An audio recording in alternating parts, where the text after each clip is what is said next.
बहुत खुशी की बात है और बहुत समय से हम लोग प्रयास कर रहे थे, मैं भी और सुजीत भैया भी, कि हम लोग साथ में कोई फिल्म करें।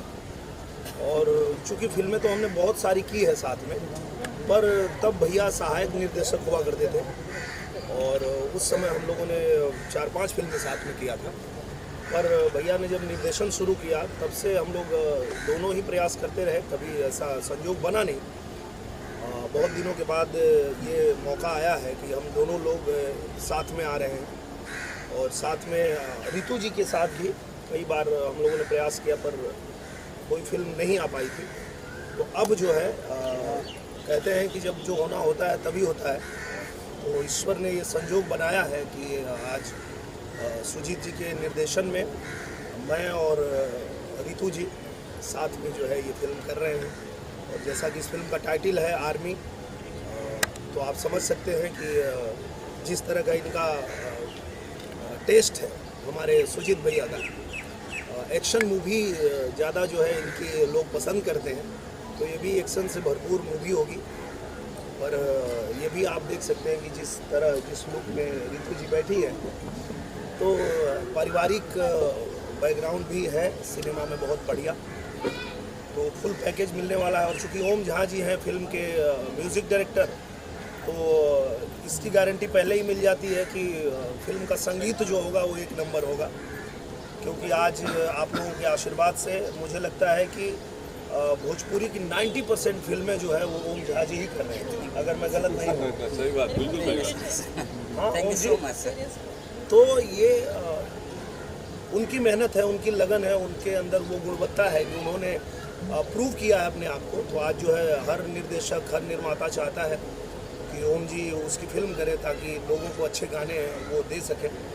और बाकी गानों के मामले में हमारे जो सुजीत भैया हैं, इनका तो कोई जवाब ही नहीं है। मतलब जो गाना ये बनाते हैं जिस हीरोइन के ऊपर, उस हीरोइन का ट्रेडमार्क ही बन जाता है।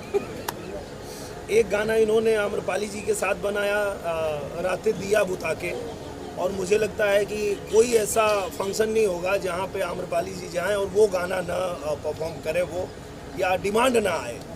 एक गाना इन्होंने बनाया निधि झा जी के साथ, लुलिया, तो उनका नाम ही लुलिया पड़ गया। मतलब इस तरह का इनका भी है। तो मैं ऐसी उम्मीद रखता हूँ कि आर्मी में भी कोई ऐसा गाना दे कि मुझे भी आगे से लोग फौजी कहना शुरू कर दें। और रितु जी को भी कुछ एक ऐसा गाना दीजिए भैया कि इनका भी नाम कुछ एक ट्रेडमार्क बन जाए।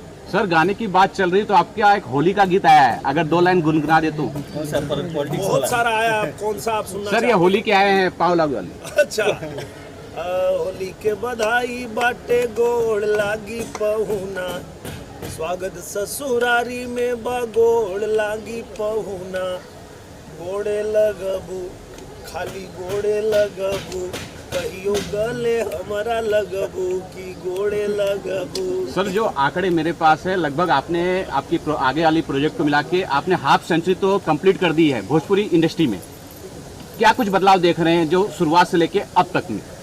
हाफ सेंचुरी नहीं, मैंने सेंचुरी मार दिया है। आपको जानकारी बता दूं कि मेरी 100 फिल्में पूरी हो गई और बदलाव तो बहुत हुआ है। मैं जब आया था भोजपुरी इंडस्ट्री में, तो उस समय सिनेमा अभाव में बनता था। उस समय का सिनेमा ऐसा बनता था कि अगर कोई बहुत खतरनाक स्टंट करना है तो हमें जान की बाजी लगा के करना पड़ता था।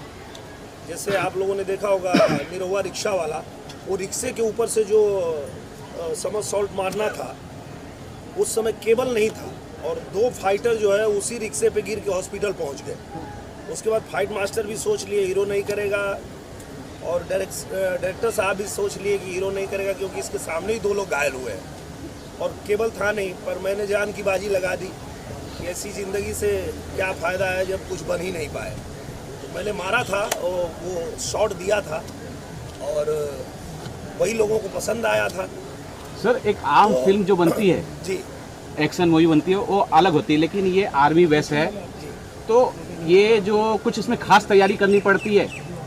हाँ, तैयारी तो बहुत करनी पड़ती है क्योंकि देखिए, आप जब किसी ऐसी फिल्म को बनाते हैं जो किसी ऐसे खास सब्जेक्ट पे बन रहा है जिसमें कुछ नियम कानून होते हैं। जैसे आर्मी में अगर आप देखेंगे तो उनके कुछ हेयर स्टाइल का उनका कुछ रहता है, उनके कुछ बैच होते हैं, उनका कुछ चलने का तरीका होता है, ड्रिल होता है, बहुत रूल्स होते हैं बहुत सारे। तो उसको अगर आप फॉलो नहीं करेंगे तो वो अच्छा नहीं लगेगा। तो मुझे लगता है कि उसके लिए बहुत तैयारी करनी पड़ती है। सर अगर तैयारी की बात करें तो आपने किसी सोल्जर से या किसी आर्मी ऑफिसर से ट्रेनिंग लिया है इसके लिए कुछ? हाँ, मैं आपको बता दूं कि मैं सिनेमा लाइन में आने से पहले ही आर्मी की फुल ट्रेनिंग ले चुका हूँ। जब मैं बंगाल में पढ़ता था तो बटालियन 1 जिसका नाम था बंगाल बटालियन 1, उसमें मैंने एनसीसी किया था।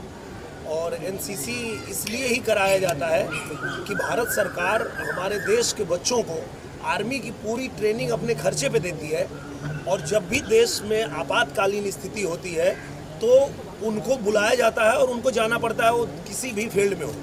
तो आज मैं भले फिल्मों में हूँ, लेकिन अगर देश में कभी आपातकालीन स्थिति हुई तो मैं बॉर्डर पे जाके लड़ूंगा, इतनी ट्रेनिंग मैंने लिया हुआ है।